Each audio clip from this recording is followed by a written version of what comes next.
Hello guys, welcome back to my channel. तो पिछली videos में हम स्वतंत्र प्रांतीय राज के अंतर्गत जौनपुर और कश्मीर को कवर कर चुके हैं। इस वीडियो में हम बंगाल को कवर करेंगे। इख्तियारुद्दीन मोहम्मद बिन बख्तियार खिलजी ने बंगाल को दिल्ली सल्तनत में मिलाया। तो बंगाल को दिल्ली सल्तनत में किसने मिलाया था? तो इख्तियारुद्दीन मोहम्मद बिन बख्तियार खिलजी ने। गयासुद्दीन तुगलक ने बंगाल को 3 भागों में बांटा।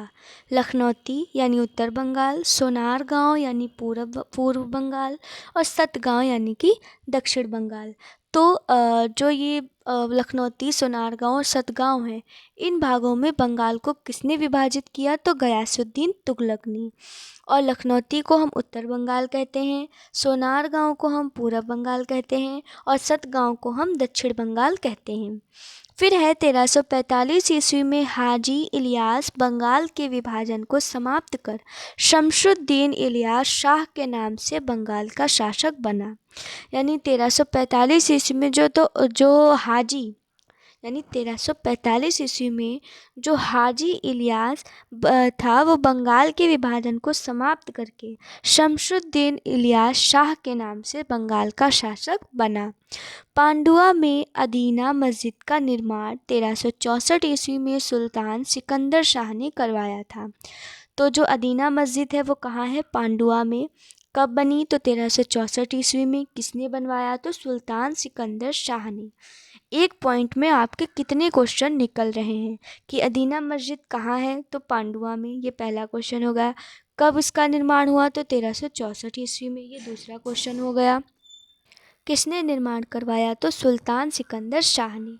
फिर है बंगाल का शासक यानी गयासुद्दीन आजम शाह 1389 से 1409 ईस्वी अपनी न्यायप्रियता के लिए प्रसिद्ध था। तो अपनी न्यायप्रियता के लिए कौन सा बंगाल शासक प्रसिद्ध था? गयासुद्दीन आजम शाह। उसका शासनकाल 1389 से 1409 ईस्वी। अलाउद्दीन हुसैन शाह 1493 से 1518 ईस्वी। उसने राजधानी को पांडुआ से गौड़ में स्थानांतरित किया। तो राजधानी को पांडुआ से गौड़ में स्थानांतरित किस शासक ने किया? तो अलाउद्दीन हुसैन शाह ने, जिसका शासनकाल है 1493 से 1518 ईस्वी। फिर है महाप्रभु चैतन्य अलाउद्दीन के समकालीन थे। ये भी पूछा जा सकता है कि किस बंगाल शासक के समकालीन महाप्रभु चैतन्य थे अलाउद्दीन के समय? कौन? अलाउद्दीन के समय।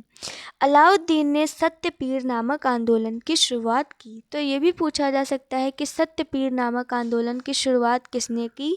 तो अलाउद्दीन ने। मालाधार बसु ने अलाउद्दीन के शासनकाल में ही श्री कृष्ण विजय की रचना कर गुडराज खान की उपाधि धारण की। तो जो मालाधार बसु हैं, उन्होंने श्री कृष्ण विजय की रचना करी। किसके शासनकाल में? अलाउद्दीन के। और कौन सी उपाधि उन्हें मिली? गुडराज खान। इनके बेटे को सत्यराज खान की उपाधि दी गई। किसके बेटे को? मालाधार बसु के बेटे को। मालाधार बसु की उपाधि थी गुडराज खान और उनके बेटे को सत्यराज खान की उपाधि दी गई। फिर है नसीरुद्दीन नुसरत शाह ने गौड़ में बड़ा सोना एवं कदम रसूल मस्जिद का निर्माण करवाया। तो जो गौड़ में बड़ा सोना है और कदम रसूल मस्जिद, इसका निर्माण किसने कराया? तो नसीरुद्दीन नुसरत शाह ने। किसने? नसीरुद्दीन नुसरत शाह ने। तो ये थी हमारी बंगाल से रिलेटेड कुछ इम्पॉर्टेंट जानकारी, जिसमें हमने कई इम्पॉर्टेंट पॉइंट्स को देखा और हमें ये भी पता चला कि उत्तर बंगाल लखनौती है, पूर्व बंगाल सोनारगांव है और दक्षिण बंगाल सतगांव है।